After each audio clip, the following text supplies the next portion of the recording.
고맙습니다. 사랑합니다. 축복합니다. 감고사축입니다. 오늘도 미처 예배 자리에 참여하지 못하신 비대면 영상으로 예배하시는 분들 중에도 하나님의 은혜가 함께 하시기를 바랍니다. 저는 주일날 낮에는 요한복음을 계속해서 설교하고 있습니다.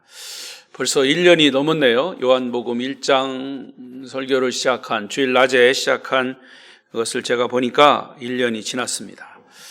지금 18장 하고 있습니다. 오늘 말씀의 주제는 기도하지 않는 것을 두려워.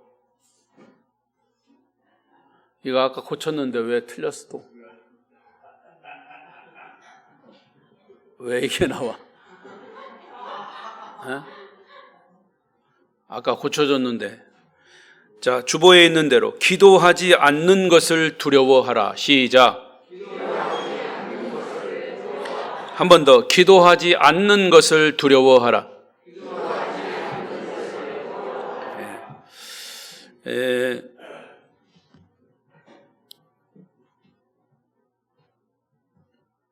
우리 화면을 이렇게 만드는 한별이가 이제 벌써 졸업반이 돼가지고 직장 생활을 해야 된대요. 그래서 오늘부터 못 나오는데 그래도 주일날 와서 예배 드리고 헌신을 좀 해라 그랬더니 아마 조금 어려운 것 같아요. 그래 여러분도 기도해 주세요. 사람이 좀 바뀌니까 조금 차질이 생겼어요. 기도하지 않는 것을 두려워하라. 시작. 자, 오늘 본문에 보면 예수님은 드디어 체포를 당하셨습니다. 예수님을 체포하기 위해서 무리들이 겟세마네 동산에 찾아왔습니다. 그런데 그 무리들이 누구냐 하면 로마 군인들과 유대인들 중에도 대제사장 바리새인들이 보낸 하수인들입니다. 그리고 거기에 예수를 팔아넘긴 가룟 유다도 있습니다. 그들은 횃불을 들고 밤에 무기를 무장하고 예수님을 붙잡기 위해서 겟세마네 동산으로 찾아온 것입니다. 그때 예수님은 제자들과 함께 기도하시던 중에 그들이 도착을 했습니다.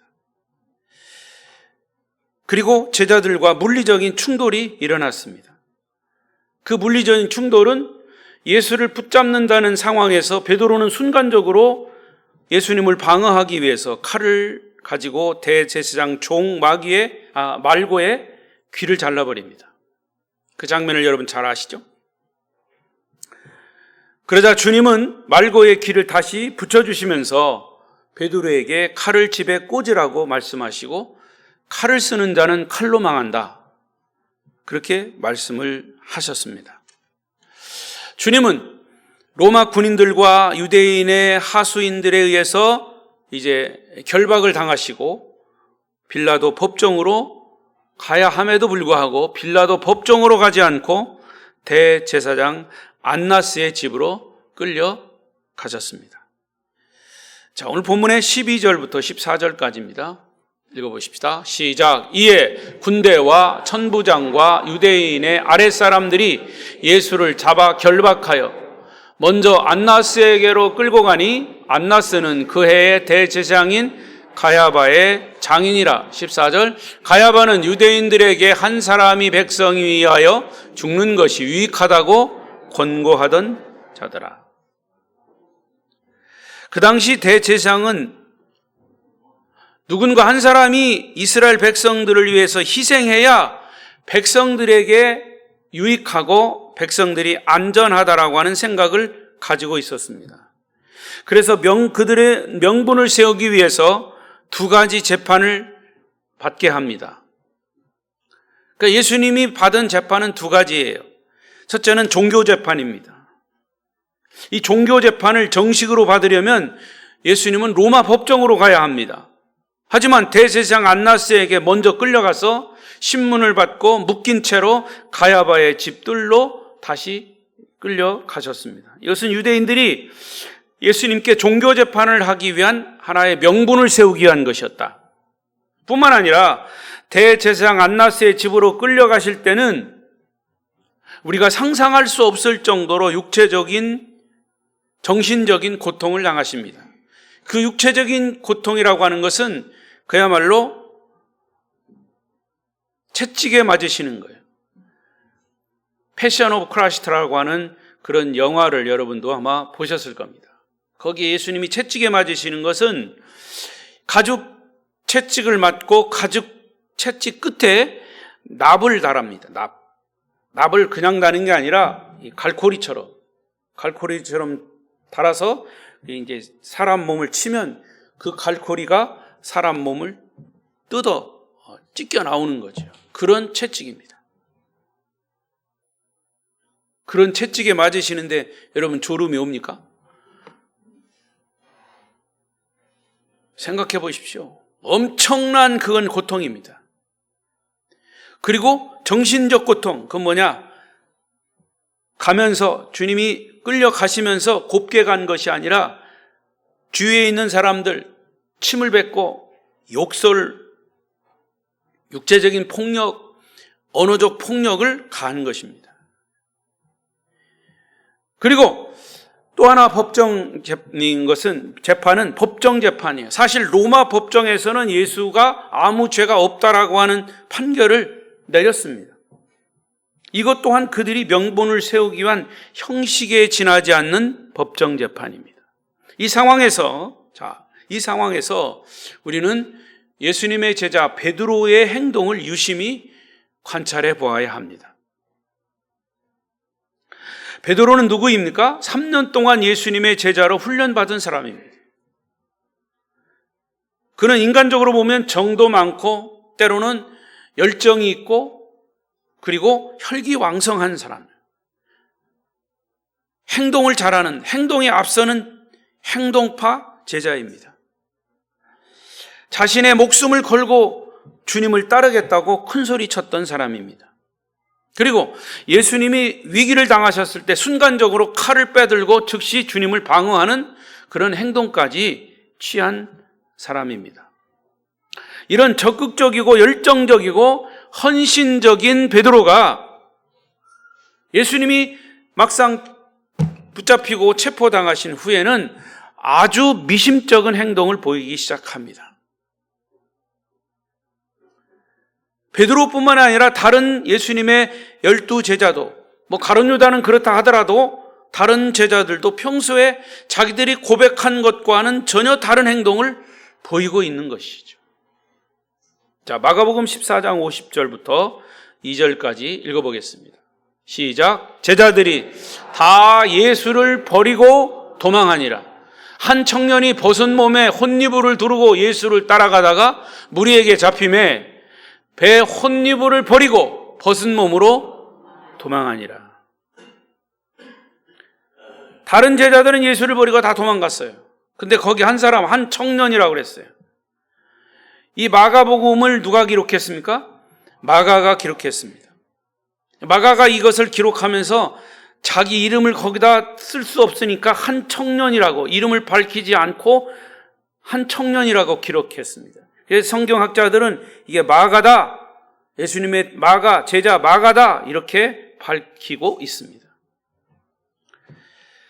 마가도 벗은 몸에 배에 혼니부를 뒤집어 쓰고 있다가 붙잡히니까 혼니부를 버리고 그냥 벌거벗은 몸으로 도망간 거예요. 자기도 잡혀 죽을까 봐.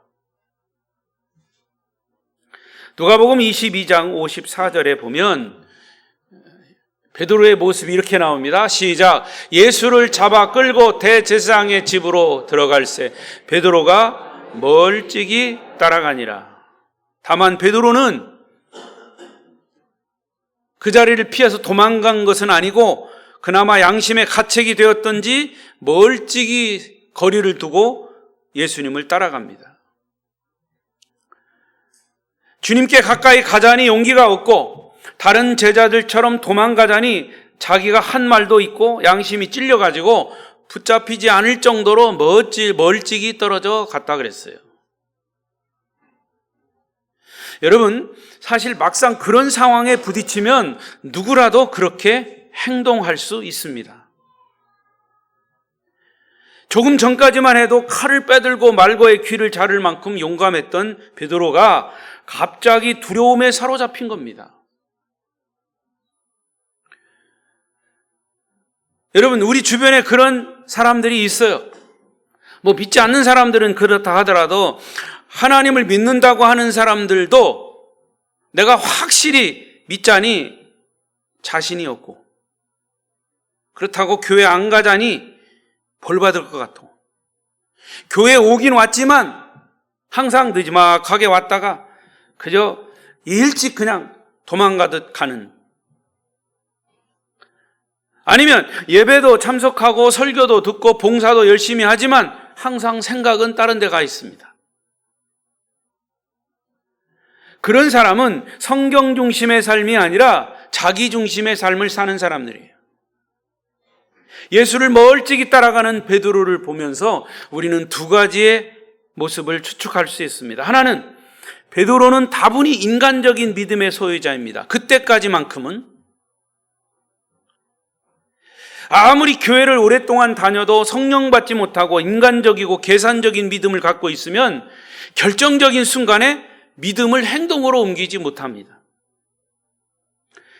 자기가 가지고 있는 지식이나 경험이나 여기에 근거한 믿음은 한두 번은 잘할 수 있지만 어떤 고난과 환난이 오면 그냥 피해버립니다. 그 자리를 떠나버립니다. 그리고 자기가 믿었던 하나님은 온데간데 없고 비겁한 행동을 하는 거죠. 그리고 또 하나, 베드로는 기도해야 할 때에 기도하지 않았습니다. 이것이 베드로가 비겁한 행동을 한 가지 중요한 이유 중에 하나입니다. 예수님은 제자들과 함께 겟세마네 동산에서 기도할 때 제자들에게 그랬습니다. 너희들은 여기 앉아서 기도하라. 나를 위해서 기도하라. 너희들을 위해서 기도하라. 그럴 때 그들은 기도하지 않고 졸았다고 그랬어요. 여러분, 졸다가 보면 자는 거예요. 그러니까 졸거나 자고 있었다. 다시 와서 제자들을 보니까 그때도 마찬가지. 3번씩이나 그랬습니다. 너희가 1시 동안도 깨어 있을 수 없더냐? 주님이 말씀하셨어요.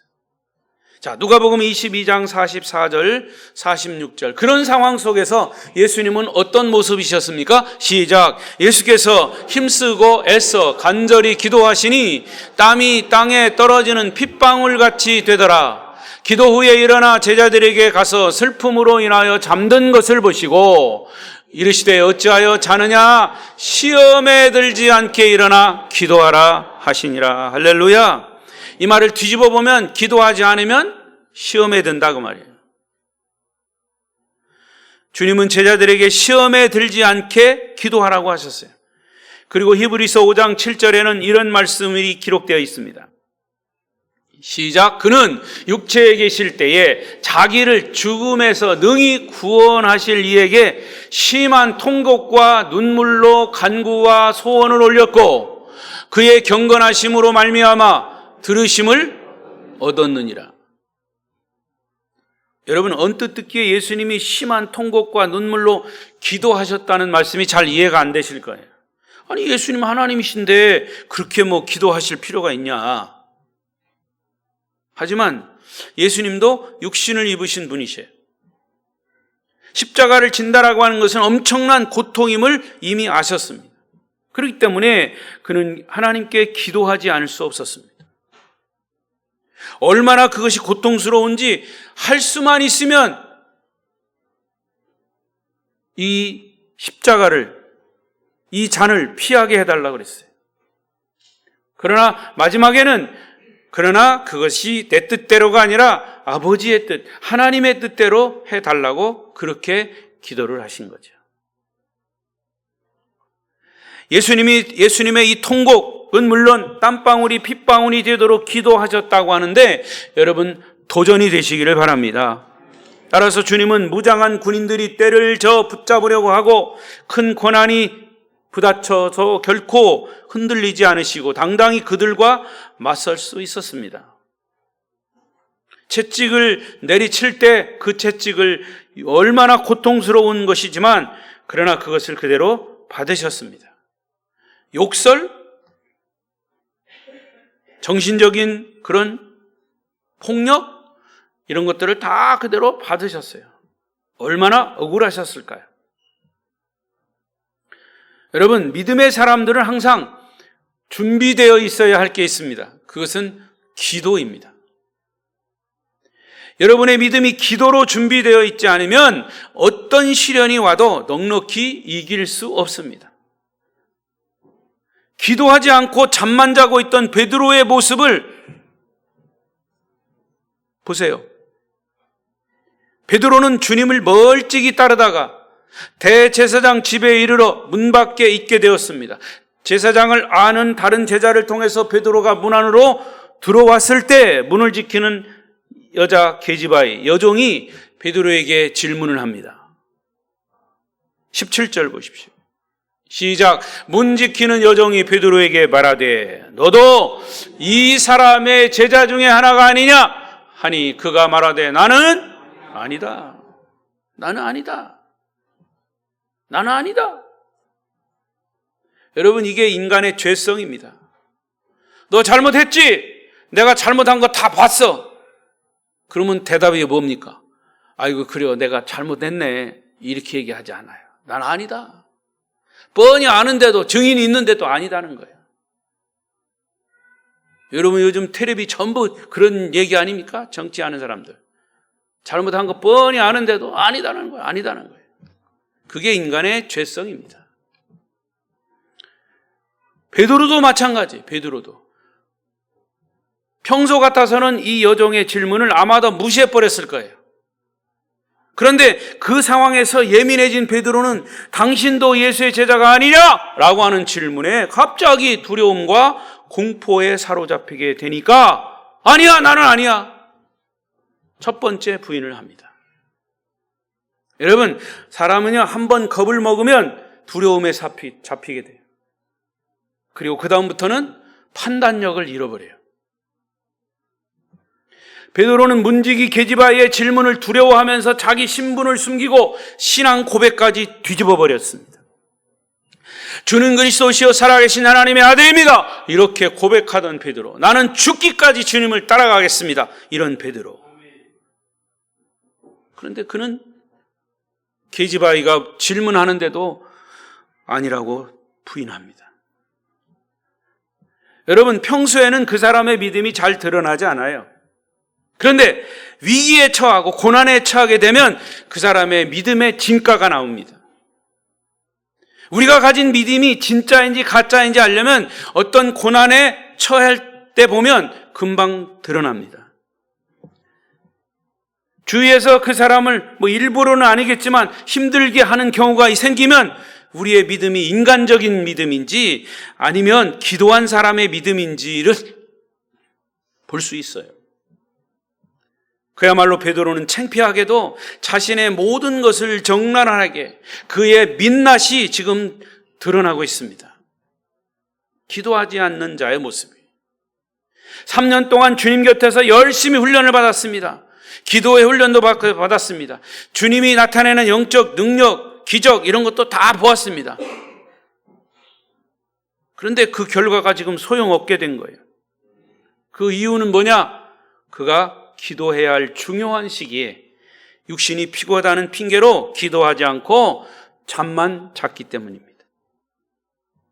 주님의 이름으로 십자가를 져야 할 때 기도로 영적인 준비가 안 됐기 때문에 그런 시험에 빠진 겁니다. 자, 베드로가 이렇게 시험에 빠져 있을 때 대제사장 안나스가 예수님을 신문하기 시작합니다. 그는 주님께 네가 무엇을 백성들에게 바쳤느냐고 다구쳐 묻습니다.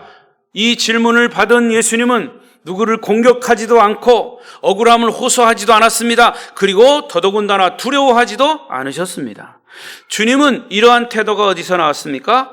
충분히 땀방울이 핏방울이 되도록 기도하셨기 때문에 하나님과 충분한 소통을 했기 때문에, 십자가를 지실 완벽한 준비를 기도로 마치셨기 때문에 전혀 흔들리지 않으셨습니다. 아주 당당하게 말씀하셨죠. 자, 20절, 21절 보세요. 시작. 예수께서 대답하시되 내가 드러내놓고 세상에 말하였노라. 모든 유대인들이 모이는 회당과 성전에서 항상 가르쳤고 은밀하게는 아무것도 말하지 아니하였거늘 어찌하여 내게 묻느냐? 내가 무슨 말을 하였는지 들은 자에게 물어보라. 그들이 내가 하던 말을 아느니라. 내가 가르친 사람들이 있으니까 내가 가르친 사람들에게 한번 들어보라. 내가 무슨 말을 했는지. 사실은 지금 안나스가 제사장이 신문을 하는 것도 사실 거짓말이에요. 묻는 것 자체도 거짓말이에요. 여러분, 세상의 권력자들은요, 매사에 당당한 사람을 싫어합니다. 자기가 가진 권력 앞에 아부하고 굽신거리고 뭔가 도움을 요청해야 되지, 자기가 가진 권력을 막 휘두르는데 그 앞에서 당당한 사람 싫어합니다. 그래서 그 권력을 가지고 막 누리려고 하는 거예요. 예수님이 그들이 가진 권력 앞에 막 이렇게 신문하면서 누르려고 하니까 예수님이 당당하시죠. 그런 주님의 답변의 태도 못마땅하게 여긴 경비병이 옆에 있다가 주님께 폭력을 행사합니다. 그렇지만 전혀 동요하지 않으셨습니다. 23절을 보십시오. 시작. 예수께서 대답하시되 내가 말을 잘못하였으면 그 잘못한 것을 증언하라. 바른 말을 하였으면 네가 어찌하여 나를 치느냐 하시더라. 주님은 세상 권력이나 폭력이나 돈 앞에 전혀 흔들리지 않으시고 어떤 상황에도 자신의 뜻을 굽히지 않으셨습니다. 이게 어디서 나오는 힘이냐? 바로 기도의 힘인 것이죠. 여러분, 우리는 돈이 없어서 불행한 것이 아닙니다. 믿음이 흔들려서 불행한 겁니다. 먹을 것이 없어서 불행한 것이 아니라 기도 없이 시험에 들기 때문에 불행한 것입니다. 우리가 한평생 살면서 가정을 이루고 자녀를 낳아 기르고 직장 생활이나 사업을 하면서 살 때 겪는 어려움들은 한두 가지가 아닙니다. 형편과 처지가 다 다르지만 우리에게는 항상 고난이 따라요. 한 고난이 해결되면 또 다른 고난이 오고 그 고난이 해결되었나 싶으면 다른 시험이 쓰나미처럼 밀려드는 것이 우리가 살고 있는 이 세상의 삶이에요. 그래서 그런 문제들이 밀려올 때마다 스스로 해결되는 문제도 가끔 있지만 인간의 힘으로 해결할 수 없는 문제들이 더 많이 우리에게 다가옵니다. 그래서 우리 믿음의 사람들은 항상 하나님과 깊은 교제로 기도를 유지해야 합니다. 하나님과 많은 대화를 기도로 소통해야 합니다. 요즘 흔한 말로 소통하지 않으면 안 돼요. 소통해야 합니다. 부모와 자식 간에도, 부부 간에도, 직장에서 관료들과 직원들이 서로 소통해야 합니다. 하나님과 많은 대화를 기도로 소통하시기를 바랍니다. 그래야 하나님의 음성을 들을 수가 있습니다. 그래야 고난과 환난이 올 때 우리가 그것을 넉넉히 이길 수가 있는 것입니다. 고난은요, 파도와 같은 겁니다. 파도는 가만히 있지 않아요. 항상 출렁거립니다. 이 출렁거리는 물이 뚝을 타고 넘으면 홍수가 나고 사고가 터져요. 하지만 출렁거리는 물이 뚝을 넘지 않도록 미리미리 준비해두면 그것을 막을 수가 있습니다. 베드로 본인은 평소에 주님을 잘 알고 있다고 스스로 믿고 있었습니다. 스스로 수제자라고 호언장담하던 사람입니다. 그런데 기도해야 할 시간에 기도하지 않고 잠만 잤어요. 영적인 물이 출렁거리니까 그때 주님을 두 번째 부인하게 되죠. 24절 5절 시작. 안나스가 예수를 결박한 그대로 대제사장 가야바에게로 보내죠. 다시 읽어요. 따라 읽어요.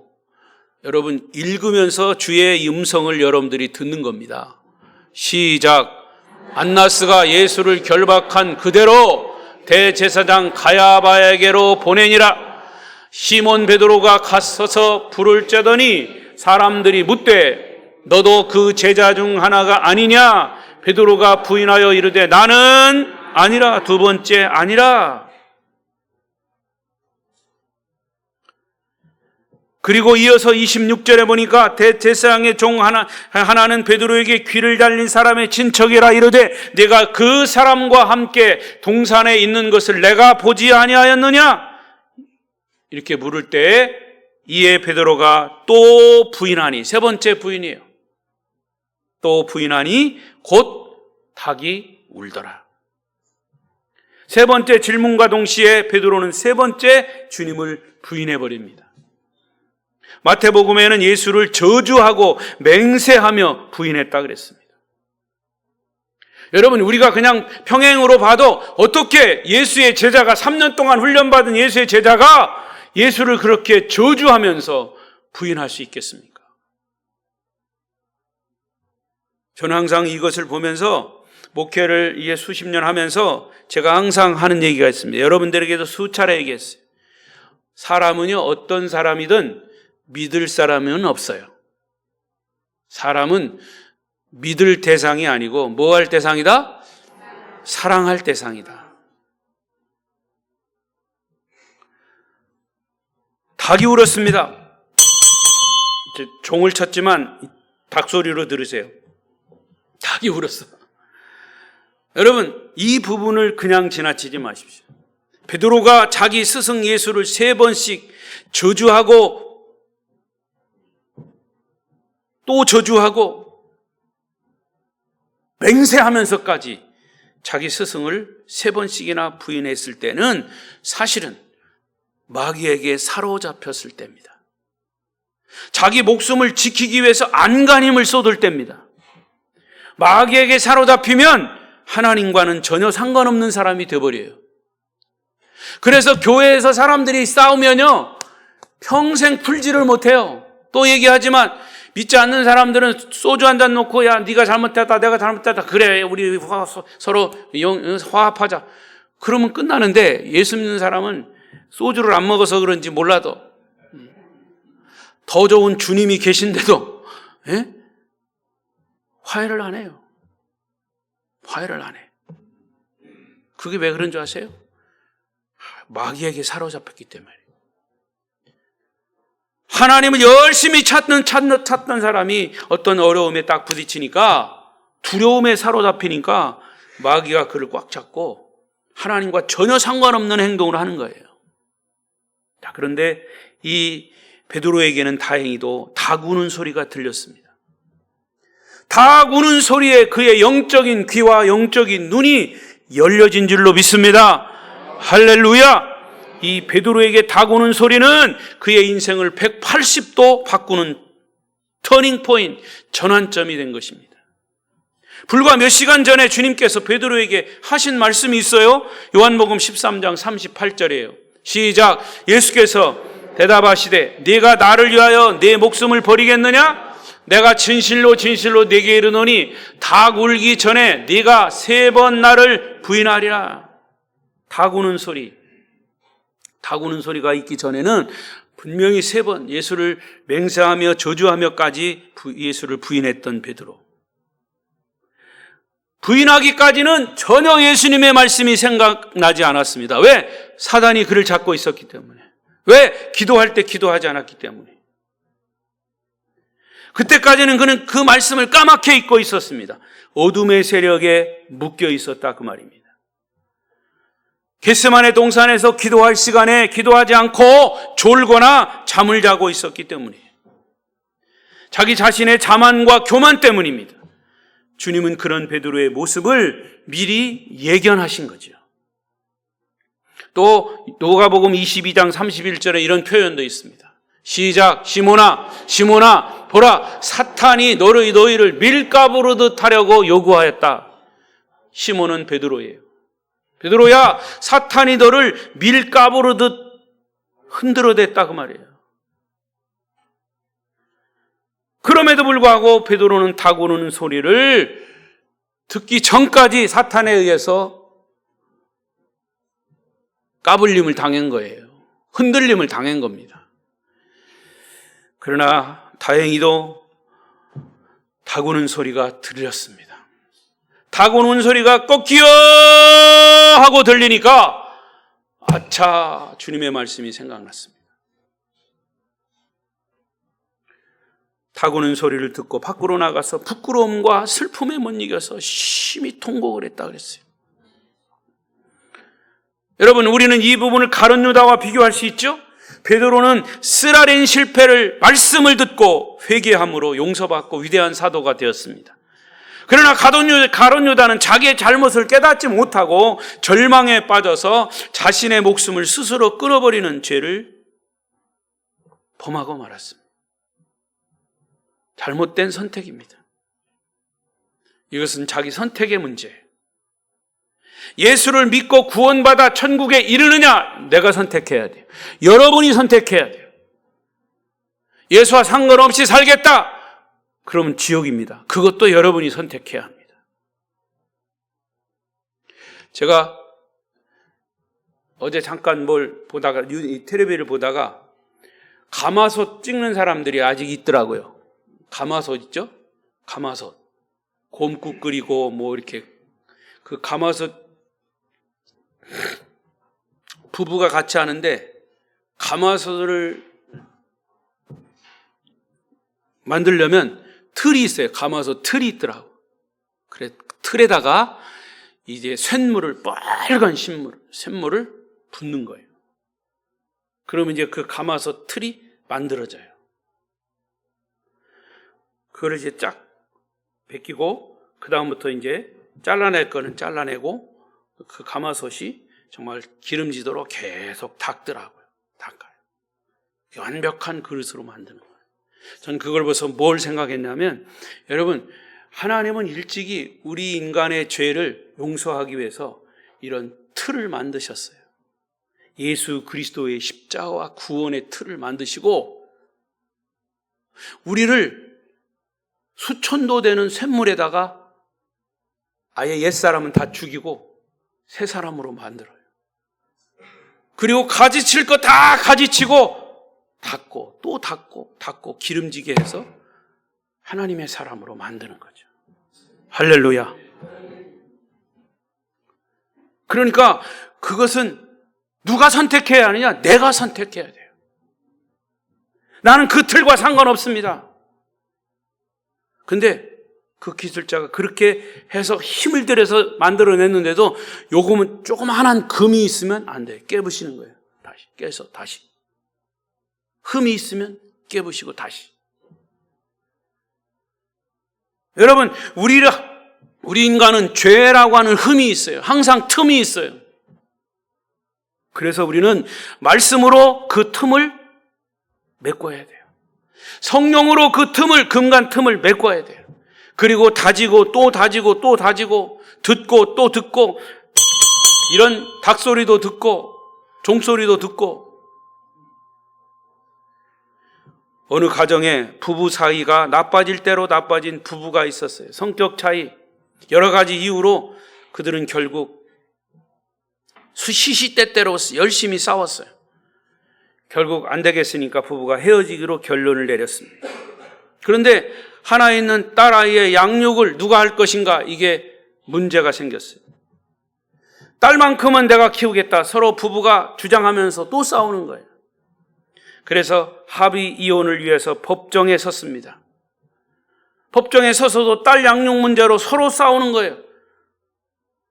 그것을 보고 판사가 어린 딸에게 질문합니다. 얘야, 너는 아빠하고 엄마하고 누구랑 살래? 물었어요. 이 아이는 선뜻 대답을 하지 못하고 아빠 한번 쳐다보다가 엄마 한번 쳐다보다가 아빠 한번 쳐다보다가 엄마 한번 쳐다보다가 한 10분 동안 할까요? 그리고 번갈아 쳐다보다가 그만 으아! 폭포수 같은 눈물을 쏟아냈어요. 이 부부의 이혼은 아이의 울음으로 싱겁게 끝났습니다. 아이의 울음소리가 아빠 엄마의 마음을 녹여버린 겁니다. 얘야, 아빠 엄마가 잘못했다. 이 재판 안 할 거야. 우리 다 함께 그냥 살자. 부부는 서로 화해를 했습니다. 그들은 딸의 울음소리 때문에 서로 용서하고 더 행복하게 살기로 다짐했다는 이야기입니다. 여러분, 이 세상은 인간의 죄 때문에 애통하고 통곡하는 소리가 아직도 그치지 않고 있습니다. 하지만 그 통곡 소리를 듣고 자신의 죄를 깨닫고 주님 앞에 나오는 인생은 복된 인생인 줄로 믿습니다. 그러나 그런 사람이 극히 적다는 것이, 깨닫는 사람이 극히 적다는 것이 안타까운 현실입니다. 베드로에게 들렸던 다구는 소리가 여러분의 영혼에 울려 퍼지기를 바랍니다. 그 울음소리가 누구에게 들리겠습니까?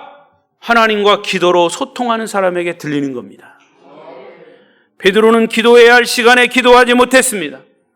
붙잡혀 가시는 주님을 멀찍이 지켜보고 있었습니다. 순간적으로 사탄의 꾀임에 빠져서 3번씩이나 맹세하며 예수를 저주하는, 부인하는 데 이르렀습니다. 다행히도 베드로에게는 다구는 소리를 듣고 주님이 하신 말씀이 생각났습니다. 고난을 당할 때 말씀이 생각나시기를 바랍니다. 주님이 생각나시기를 바랍니다. 그의 영적 눈과 귀가 열려졌고 회개의 눈물을 쏟아낸 것입니다. 말씀을 맺겠습니다. 오늘 우리에게 주시는 메시지가 무엇입니까? 우리에게 당한 고난을 두려워하지 마십시오. 우리가 두려워할 것은 기도하지 않는 것을 두려워해야 합니다. 우리는 평소에 기도로 하나님과 소통하고 있으면 어떤 고난이나 어떤 슬픔이 와도 충분히 이겨낼 수 있습니다. 십자가도 질 수 있는 용기가 생깁니다. 심지어 순교도 마다하지 않을 것입니다. 주님 안에 있는 자는 고난이나 환난이나 위기를 두려워하지 않습니다. 엊그저께 추석날 전날 밤에 잠에 이제 들려고 누웠는데 메시지가 하나 떴어요.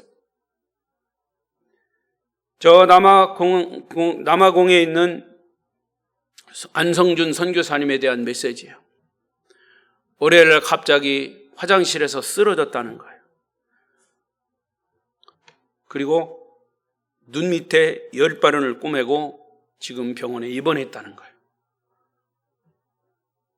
다행히도 뇌 이상은 없고 폐에 무슨 피가 고인 것처럼 보여서 지금 치료 중에 있습니다. 기도해 주십시오.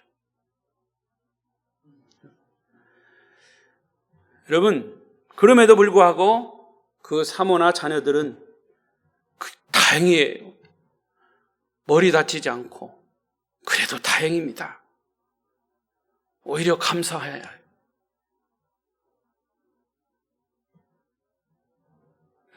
제가 그 저녁에 눈물을 흘리면서 기도했습니다.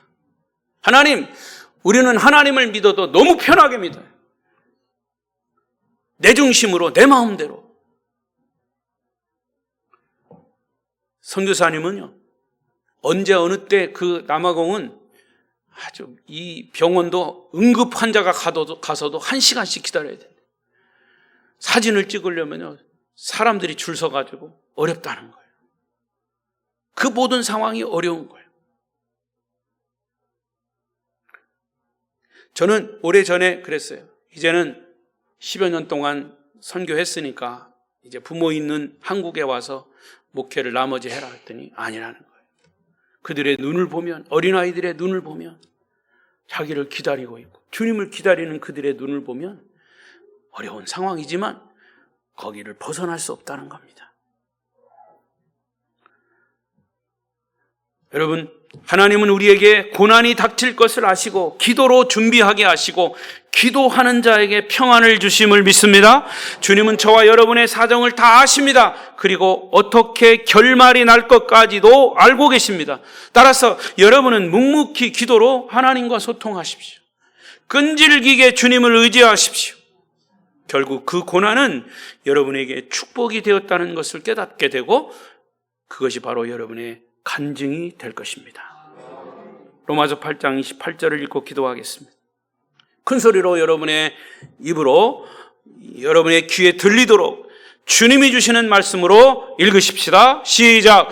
우리가 알거니와 하나님을 사랑하는 자 곧 그의 뜻대로 부르심을 입은 자들에게는 모든 것이 합력하여 선을 이루느니라. 아멘. 기도하십시다.